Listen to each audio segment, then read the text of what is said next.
ACB की team ने जयपुर में कार्रवाई करते हुए श्री गंगानगर के पुलिस कांस्टेबल को 10 लाख की रिश्वत लेते ट्रैप किया है। एसीबी की टीम ने देर रात एक निजी होटल में इस कार्रवाई को अंजाम दिया। आरोपी कांस्टेबल नरेश चंद मीणा श्री गंगानगर के जवाहर थाने में तैनात है।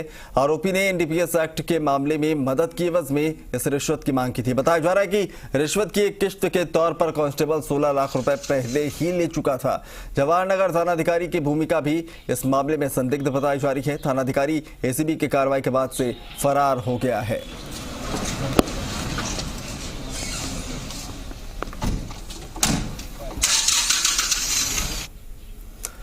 तो इस खबर पर ज्यादा जानकारी के साथ आशुतोष हमारे संवाददाता लाइव इस वक्त जयपुर से जुड़ रहे हैं, उनका रुख करते हैं। आशुतोष, जो जानकारियां मिल रही है, एक तो रिश्वत लेते हुए पकड़ा गया कांस्टेबल, उसके बाद कुछ और लोगों की सहभागिता भी इसमें सवालों के घेरे में। क्या कुछ जानकारी अब तक मिल पाई है? कोई बड़ा खुलासा होने की उम्मीद है?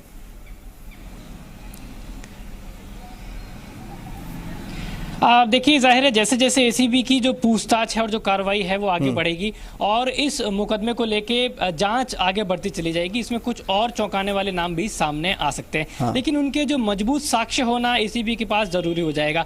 जो कांस्टेबल है, ये एक बात साफ हो चुकी है, ये मुख्य चेहरा था जो कि लीड करता था, फ्लाइट से जाता था, श्रीगंगानगर में कार्यरत था, लेकिन दिल्ली, लखनऊ, कानपुर ये फ्लाइट से जाता था घूस लेने के लिए।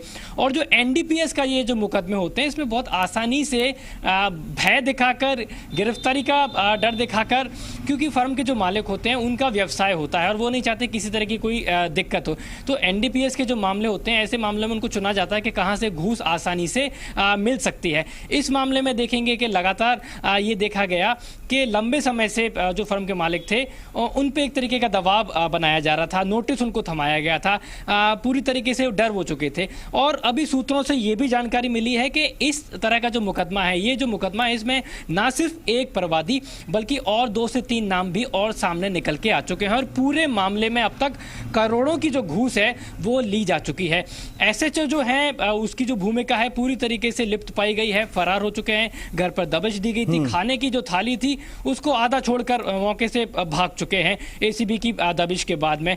और ये जो कांस्टेबल है, ये अपने पास में तकरीबन 6 इंटरनेट के जो डोंगल्स हैं वो रखता था, तकरीबन 10 से ज्यादा जो मोबाइल की सिम थी वो इसके पास रहती थी, तो पूरा एक सेट रैकेट रहता था। लेकिन रिश्वत की जो घूस की राशि है वो अपने आप में इतनी बड़ी है कि अंदाजा लगाया जा सकता है कि इसमें सिर्फ एसएचओ, कांस्टेबल और एएसआई शामिल नहीं है, कोई एक बड़ा हाथ है जो स्थानीय पुलिस के तौर पे इनके ऊपर था और भयमुक्त होकर जिस तरीके से ये घूसखोरी मांग रहे थे।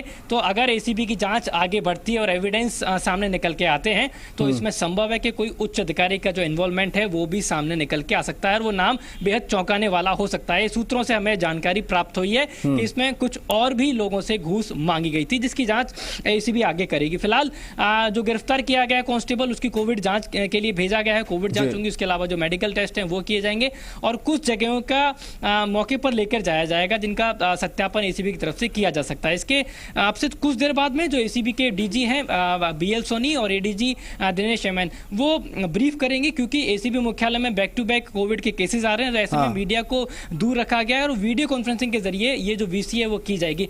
लेकिन ये चौंकाने वाली बात है कि कैसे राजस्थान पुलिस के अंदर बड़ा भ्रष्टाचार का जो तंत्र है वो चल रहा था और खासतौर पे एनडीपीएस के जो मामले होते हैं उनको चुना जाता है। और जैसे जैसे देखा जाता है कि जितने भी ये घूस मांगने वाले पुलिस अधिकारी होते हैं या निचले स्तर के जो पुलिसकर्मी होते हैं वो निजी गाड़ियों का प्रयोग करते हैं और जैसे जैसे निजी गाड़ियों का प्रयोग का इन्वॉल्वमेंट दिखाई देता है तो साफ पता चलता है कि इनका कोई ना कोई व्यक्तिगत स्वार्थ है, यानी कि इसमें कोई इनका इन्वॉल्वमेंट है। पूरे मामले में अभी तक कांस्टेबल की गिरफ्तारी हुई है, एएसआई का नाम स्पष्ट किया गया है और एसएचओ की भूमिका स्पष्ट हो चुकी है, जिसके लिए दबिश भी दी जा रही है। एसीबी मुख्यालय से खुद जो डीजी हैं बीएल सोनी वो मॉनिटर कर रहे हैं, एडीजी दिनेश एमएन मॉनिटर कर रहे हैं और अपने आप में एक बड़ा खुलासा एसीबी की तरफ से किया गया है।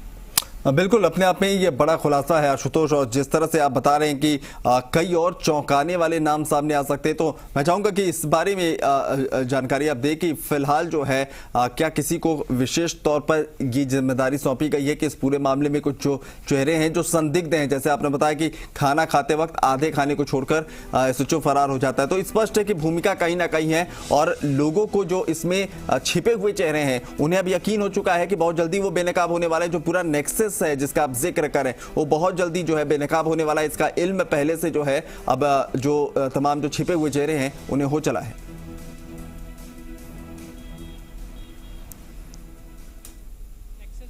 अब सबसे बड़ी जो भूमिका होगी वो एसएचओ की गिरफ्तारी होगी।